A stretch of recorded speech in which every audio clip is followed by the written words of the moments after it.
75కు పైగా సినిమాలకి దర్శకత్వం వహించిన రేలంగి నరసింహారావు గారిని సవినయంగా వేదికపైకి ఆహ్వానం పలుకుతున్నాం. స్వాగతం అండి.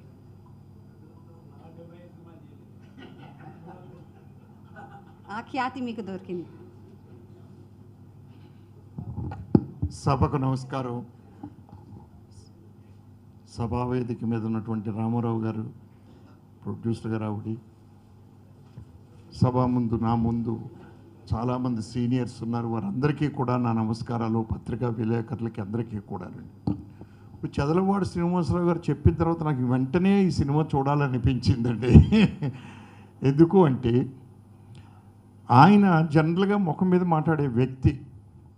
ఆయన చదలవాడు శ్రీనివాసరావు గారు బాగుంటే బాగుందని చెప్పేస్తారు, లేదంటే లేదని చెప్పేస్తారు. మరి అంత ఆయన్నే మీరు మెప్పించారు అంటే it is a great thing. Ramarao garu నిజంగా కూడా.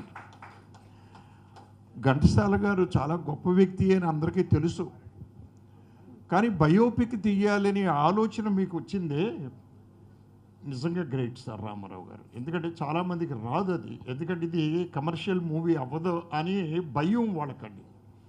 కానీ ఇందాక చదలవాడ శ్రీనివాసరావు గారు చెప్పిన ప్రకారం చూస్తే సినిమా డెఫినెట్గా సూపర్ హిట్ అవుతుందండి నిజంగా కూడా. Thank you sir. అలాగే ఘంటసాల గారు నేను 1971లో సినిమా ఇండస్ట్రీకి వెళ్ళినప్పుడు మొహమ్మద్ బిన్ తుగ్లక్ అనే షూటింగ్ జరుగుతూ ఉన్నప్పుడు రికార్డింగ్ జరుగుతుంది. ఎవరిది అంటే ఏదో పేరు చెప్పారు, ఘంటసాల గారు వస్తారట ఇప్పుడు అన్నారండి. నేను అక్కడ అప్రెంటిస్గా పనిచేస్తున్న వ్యక్తిని ఇంకా డైరెక్టర్ తిట్టారు అని చెప్పేసి వెంటనే వచ్చి అక్కడ నుంచున్నాను. ఆయన వస్తారు కారులో దిగుతారు చూడాలి అని. చూస్తే ఆయన అచ్చు తెలుగువాడి గెటప్లో దిగి థియేటర్లోకి వెళ్ళారు. నా జన్మ ధరించింది అనుకున్నాను నేను ఆ రోజు అండి నిజంగా కూడా. అలాగే మా గురువుగారు దాసనారాయణ గారి ఇంటి దగ్గరే ఆయన ఇల్లు, ఉస్మాన్ రోడ్లో. ఎప్పుడైనా బయటకు వస్తాడేమో చూద్దాం అనుకుంటే ఆయన పోర్టుకోలో కారు ఎక్కి వెళ్ళిపోయేవారు, మళ్ళీ పోర్టుకోలోనే దిగేవారు. చాలా రోజులు అలాగే అయిపోయిందండి. ఇంకొక చిన్న ఇన్సిడెంట్ చెప్తానండి నేనండి.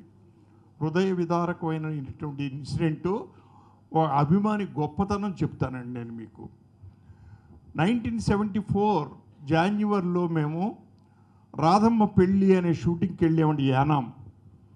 ఆ యానాంలోంచి రేవు దాటి షూటింగ్కి వెళ్ళాలి. అక్కడ ఒక టీ కొట్టు ఉంటుంది, ఆ టీ తాగి వెళ్తాము. మళ్ళీ దిగిన తర్వాత మళ్ళీ వచ్చి సాయంత్రం టీ తాగుతామండి. ఒకరోజు ఆ టీ కొట్టు మూసేసి ఉందండి. ఏంటి ఎప్పుడు ఘంటసాల గారి పాటలే వేసేవాడు ఆయన. మర్చిపోయాను, ఘంటసాల గారి పాటలు వేసేవాడు ఎప్పుడు. 1974 ఇది జరిగిందండి, ఇది ఈ ఇన్సిడెంట్ ఫిబ్రవరిలో.